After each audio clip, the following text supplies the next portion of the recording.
Olá a todos e bem-vindos a mais uma aula de Química e o foco da aula de hoje é a classificação periódica dos elementos. Pois bem, os elementos químicos da tabela periódica podem ser agrupados em 5 grandes grupos. Os grupos dos metais, representados pela cor cinza, os semimetais ou metalóides, pela cor rosa, os ametais ou não metais, pela cor alaranjada, os gases nobres, representados pela cor azul, e o hidrogênio, representado pela cor roxa.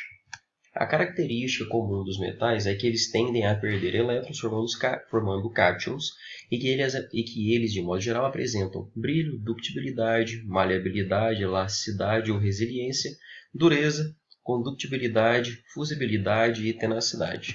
Já nos casos dos ametais ou não metais, eles apresentam justamente as características opostas dos metais. Já os metalóides ou semimetais apresentam uma característica intermediária entre os metais e os não metais. Os gases nobres eles se destacam dos demais elementos químicos pela sua inércia. Eles não comumente fazem ligação com outros elementos químicos. Já o hidrogênio ele é a espécie química mais abundante, conhecida pela humanidade, e ele consegue fazer uma grande variedade de ligações com os outros elementos químicos. A tabela periódica ela pode ser entendida pelo agrupamento de linhas horizontais e verticais. No caso das linhas horizontais, chamadas de períodos ou séries, existem 7 períodos. Isso se deve não por uma coincidência, mas eles foram dispostos dessa maneira de acordo com a quantidade de níveis que a distribuição eletrônica de seus elétrons permite. Ou seja, se por acaso na distribuição eletrônica de um elemento químico eu consiga fazer a distribuição em 4 níveis de energia, esse elemento químico vai estar na linha horizontal 7, no período 7. O que acontece é o seguinte: a linha horizontal, ou o período em que o elemento químico se encontra, diz respeito à quantidade de níveis de energia que esse átomo possui. Ou seja, se ele estiver no período 1, os elétrons vão estar só na primeira camada, na camada K. Se por acaso o meu átomo se encontrar no período 2, os elétrons serão distribuídos no primeiro e no segundo nível de energia, na primeira e na segunda camada de energia, nas camadas K e L, e assim sucessivamente. Luciano, então quer dizer que se eu tiver um átomo que se encontra no sétimo período, quer dizer que os elétrons vão estar distribuídos nas 7 camadas? Sim, nas camadas K, L, M, N, O, P e Q. Tudo bem? Aqui eu trago um exemplo para vocês, 2 exemplos na verdade. A distribuição eletrônica do flúor e do galho. O flúor ele se encontra na segunda linha horizontal, ou seja, no segundo período. Teoricamente, os elétrons vão ter que estar preenchendo o primeiro e o segundo período, não é isso? O que acontece é o seguinte: o flúor possui 9 elétrons, fazendo a distribuição eletrônica, nós temos 1s2, 2s2 e 2p5. Ou seja, os elétrons ocuparam o primeiro nível e o segundo nível também. Lembrando, esse ocupar o nível não necessariamente vai ocupar totalmente o nível. Como assim, Luciano? Lembrando que qual que é a quantidade máxima de elétrons que se pode colocar no subnível P? Não é 6? Pois bem, não foi colocado 6 elétrons aqui. O que se quer dizer quando, cada átomo que se encontra no período 2 vai ocupar 2 níveis de energia, quer dizer que os elétrons eles vão estar distribuídos na camada K e L, não necessariamente preenchendo totalmente a camada L.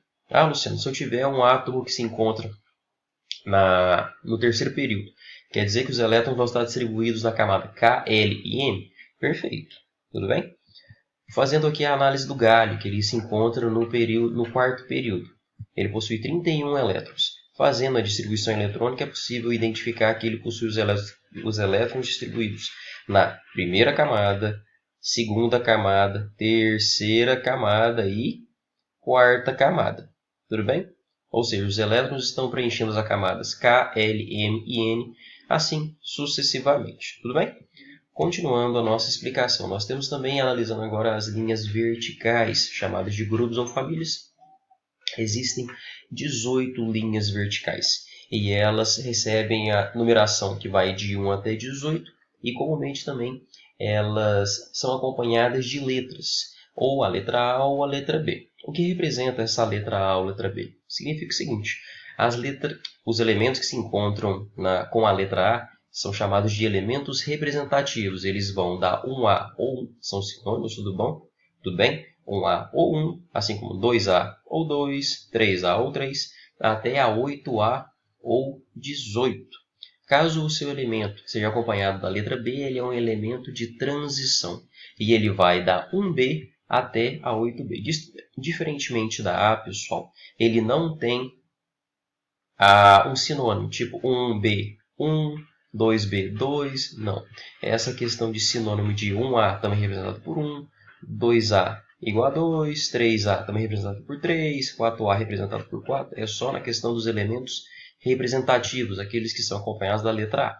Os elementos acompanhados da letra B, os elementos de transição, eles só têm a representação pelo conjunto de número e letra. Tudo bem? Então vai dar 1B a 8B. Como assim, Luciano? Seguinte, na tabela periódica você vai ter essas colunas mais elevadas aqui, são todos os elementos representativos, representados por por número e letra.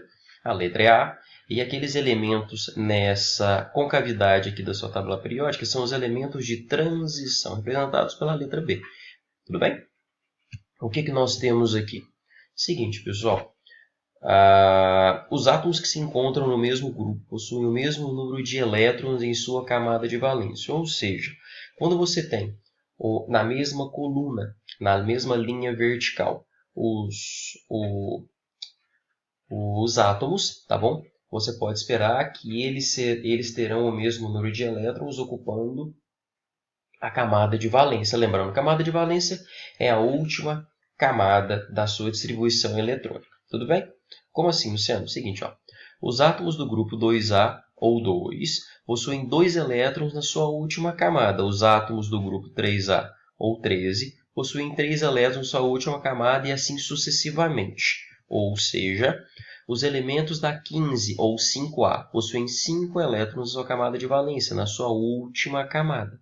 Tudo bem? Os átomos da linha vertical 16 ou 6A terão 6 elétrons na sua camada de valência. Tudo bem? Lembrando que camada de valência é o nível de energia. K, L, M, N, O, P, Q. Tudo bom? Então vamos lá para os exemplos. Pegando novamente os dois átomos que foram utilizados anteriormente, o flúor e o galho. O flúor se encontra na coluna 17 ou 7A e o galho na 13 ou 3B. Como é esperado, segundo a teoria, o flúor, como se encontra na 17 ou 7A, ele terá 7 elétrons na camada de valência. Então vamos conferir, dá uma olhadinha, ó. Fazendo novamente a distribuição. 1s2, 2s2, 2p5. Opa, no primeiro nível de energia eu tenho 2 elétrons. No segundo nível de energia eu tenho 7. 2 com 5, 7. Confirmando aqui a nossa teoria. 17 ou 7A, o elemento possui 7 elétrons na camada de valência. No caso do galho, que ele se encontra na 13 ou 3A, ele vai ter que ter 3 elétrons na camada de valência. Então vamos fazer aqui a confirmação dessa teoria. Primeiro nível, segundo nível, terceiro nível e quarto nível, não é isso? O último nível dele vai ser o quarto. Então ele tem 2 mais 1, 3, comprovando a nossa teoria. Tudo bom? Continuando. Luciano, peraí. Então, se por acaso eu fazer distribuição eletrônica, se eu fizer a distribuição eletrônica do cloro, bromo, iodo e assim por diante, eu vou encontrar 7 elétrons na camada de valência? Sim. Assim como também se você pegar o boro, o alumínio, o galho, o índio, você também vai ter 3 elétrons na camada de valência. Assim como o nitrogênio, que está na 15 ou 5A, ele vai apresentar 5 elétrons na camada de valência e todos aqueles que se encontram na mesma coluna. Tudo bom? Continuando nossos estudos a respeito do subnível mais energético, a tabela periódica também é agrupada quanto ao subnível mais energético, da seguinte maneira. Os elementos da primeira e da segunda coluna, o subnível mais energético é o S. Os elementos da coluna 13 até a 18, o subnível mais energético é o P. Os elementos de transição externo, D. E os de transição interno, F.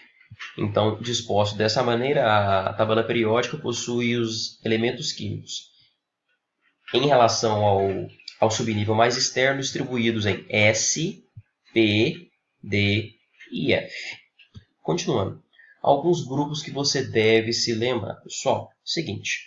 Aqueles elementos que se encontram na primeira coluna são os metais alcalinos, o segundo, metais alcalinos terrosos. Estes elementos são os metais de transição, onde nós temos aqui uma sequência de elementos químicos, que no caso são os lantanídeos e os actinídeos, são aqueles que têm o subnível mais externo F. Estão lembrados? Tudo bom? Continuando, depois nós temos o da coluna 13 ou 3A, a família do boro, família do carbono e do nitrogênio. Esses três aqui, pessoal, eles pegaram como exemplo os elementos da sua respectiva coluna. Boro, carbono, nitrogênio, tudo bem? Então, o que nós temos aqui? É a família do boro, família do carbono e família do nitrogênio. Somente esses três aqui que mudam um pouquinho. Eles serão os calcogênios, halogênios e gases nobres, tudo bem? Então, esse aqui, não é nomenclatura, mas esses nomes aqui você deve conhecer. Então, novamente, metais alcalinos, alcalinos terrosos, metais de transição, lantanídeos e actinídeos, família do boro, carbono, nitrogênio, calcogênios, halogênios e gases nobres. Tudo bem? Pessoal, por hoje é só. Bons estudos para vocês.